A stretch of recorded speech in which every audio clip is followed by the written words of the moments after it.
बिहारची राजधानी पाटणा आज युद्धभूमी झाली आहे। ज्या हातांनी राज्याचा कारभार चालवण्याचं स्वप्न पाहिलं त्याच हातांवर आज पोलिसांच्या लाठ्यांचे वळ उमटले आहे।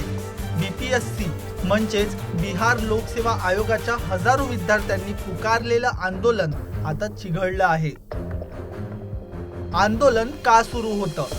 प्रकरण आहे परीक्षा पद्धतीतील बदलांचं आणि पारदर्शकतेचं। विद्यार्थ्यांचा आरोप आहे की परीक्षेच्या निकालात मोठ्या प्रमाणावर घोळ झाला आहे। पर्सेंटाइल सिस्टीम आणि प्री एक्झाम मधील गोंधळामुळे विद्यार्थ्यांमध्ये संतापाची लाट आहे।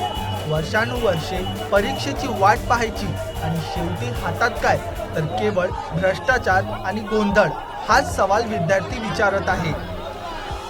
2 साल से वर्ग लाया जा रहा है कि कल देंगे परसों देंगे नोटिफिकेशन। 2 साल जिसका एज पार हो रहा है क्या करेगा? बीएड करने में आदमी कर्जा लेके करता है, अथी का जेवर बेच के करता है, कितना दिक्कत होता है। ससुराल वाला देते हैं पैसा, कैसे कैसे करके हम लोग किए हैं। और 2 साल से आज होगा कल होगा एज पार होगा, एज देगा, लाठी तो चला रहा है लेकिन एज देगा। अब इससे कम हम पढ़े लिखे हम लोग हैं, इससे कम पढ़े लिखे एक शिक्षक राष्ट्र का निर्माता होता है। लोग क्या कितना कर करके है जो लाठी चलाता है।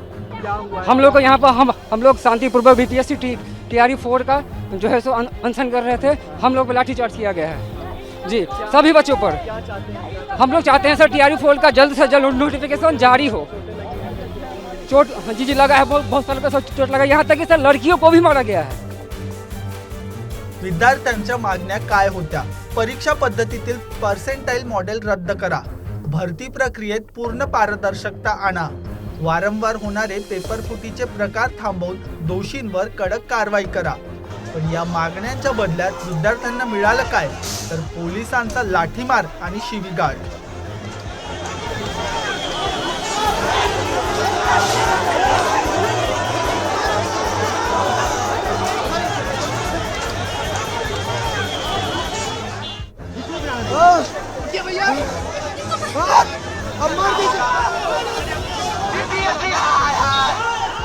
बिहार शिक्षणाच्या मुद्द्यावर अपयशी आहे का?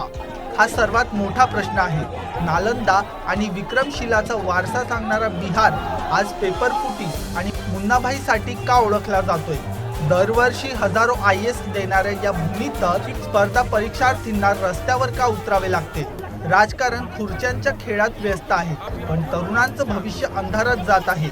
शिक्षण व्यवस्था की केवळ एक भरती माफियांचा अड्डा, असा टोकदार प्रश्न आता उपस्थित केला जातोय।